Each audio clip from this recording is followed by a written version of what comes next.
एक बार की बात है। पहाड़ी के नीचे बसे एक छोटे से गांव में एक जवान लड़का रहता था। वह लड़का पूरे गांव में अपने आलस्य और कामचोरी के लिए प्रसिद्ध था। सभी गांव वाले उसे आलसी कहकर पुकारते थे, क्योंकि वह पूरे दिन एक पेड़ के नीचे पड़ा रहता, झपकियां लेता रहता और भविष्य के बारे में अच्छे अच्छे सपने देखा करता था। उसके दिन ऐसे ही आलस्य में गुजर रहे थे।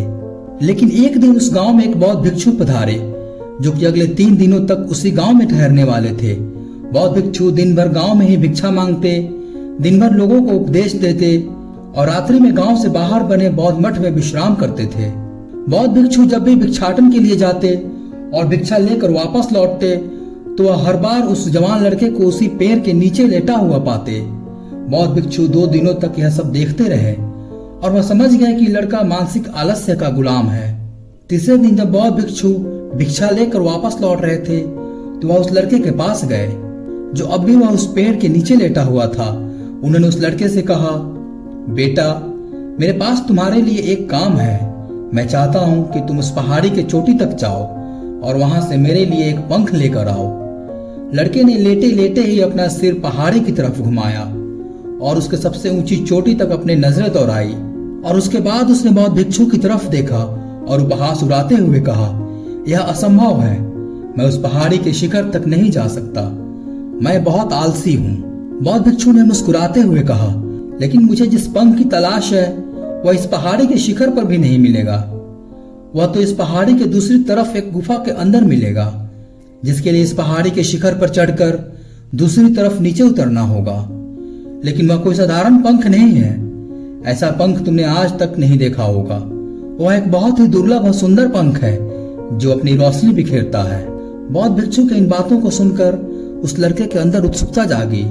उसने आज से पहले ऐसे किसी पंख के बारे में नहीं सुना था, और ऐसे रोमांचक सफर के बारे में वह सोचकर अंदर से उत्साहित हो गया। इसलिए उसने भिक्षु की चुनौती को स्वीकार करने का निश्चय किया और वह पहाड़ी की तरफ चल पड़ा। लेकिन चढ़ाई बहुत लंबी और कठिन थी। जल्द ही लड़के का शरीर थकने लगा, सांस फूलने लगे और शरीर से काफी पसीना बहने लगा। लेकिन फिर भी उसने चलना जारी रखा। वो जैसे जैसे ऊपर और ऊपर चढ़ता गया, उसे प्रसन्नता और उत्साह की अनुभूति होने लगी, जिसे उसने आज से पहले कभी महसूस नहीं किया था। अंततः जब वो कड़ी मेहनत और कड़े प्रयास के बाद पहाड़ी के शिखर पर पहुंच गया, वह पूरी तरह से थक चुका था। लेकिन वह बहुत खुश था। उसे अंदर से आत्मसंतुष्टि का एहसास हो रहा था। उसके चेहरे पर योद्धा जैसी मुस्कान थी, जैसे उसने कोई युद्ध जीत लिया हो। उसने पहाड़ी के शिखर से देखा, उसके सामने एक बहुत ही मनमोहक दृश्य था। उसने अपने अंदर एक उपलब्धि की भावना महसूस की, जो उसने आज से पहले कभी नहीं की थी। नीचे उतरना और भी ज्यादा मुश्किल और खतरनाक था, क्योंकि ढलान ज्यादा खड़ी थी और चढ़ाई के समय लड़का कई बार लड़खड़ाया और गिरा था, तो वो डर भी उसके अंदर था। किंतु भिक्षु को पंख लाकर देने के वादे की वजह से वह लगातार आगे बढ़ता गया। काफी खोज मशक्कत और कड़ी मेहनत के बाद जब वह अंत में गुफा तक पहुंचा, तो उसने देखा कि पंख वहीं पड़ा हुआ था, जो गुफा के प्रवेश द्वार से छनकर आ रही रोशनी से चमक रहा था। उसने पंख उठाया, लेकिन उसकी सुंदरता को देखकर वह अचंभित रह गया। वह काफी देर तक पंख को ही घूरता रहा, लेकिन तभी उसे अचानक याद आया कि अभी तो उसे वापस भी जाना है। उसने खुद की तरफ देखा। वह पूरी तरह थक चुका था। वह चिंतित हो गया कि वह पहाड़ पर कैसे चढ़ेगा और भिक्षु तक पंख कैसे पहुंचाएगा। एक पल के लिए उसने हार मानने के बारे में सोचा, लेकिन फिर उसे उपलब्धि और गर्व की भावना याद आई, जो उसने पहाड़ी के शिखर पर पहुंचने पर महसूस की थी। उसे एहसास हुआ कि इस सफर को दोबारा पूरा करने का उसके अंदर ताकत और दृढ़ संकल्प है। वह दोबारा पहाड़ी पर चढ़ने लगा। उसकी मांसपेशियों में दर्द हो रहा था, पैर कांप रहे थे, फेफड़े फटे जा रहे थे। वह कई बार लड़खड़ा कर गिर पड़ा, लेकिन उसने हार नहीं मानी। वो खुद को आगे बढ़ाने के लिए लगातार अपने को प्रेरित करते जा रहा था। अथक प्रयास और घंटों की कड़ी मेहनत के बाद अंततः जब वह बौद्ध भिक्षु के पास पहुंचा और उनके हाथों में जब वह पंख रखा, तो उसकी खुशी का ठिकाना न रहा। उसे महसूस हुआ कि आज उसने अपने आलस पर काबू पा लिया है और कुछ महत्वपूर्ण करके दिखाया है। उसके चेहरे पर इतनी संतुष्टि और खुशी का भाव देखकर बौद्ध भिक्षु मुस्कुराए और बोले, बहुत बढ़िया मेरे बच्चे, आज तुमने जीवन का एक बहुत ही महत्वपूर्ण सबक सीखा है कि आलस्य ऐसी चीज नहीं है जिसे स्वीकार कर लिया जाए, या सहन किया जाए।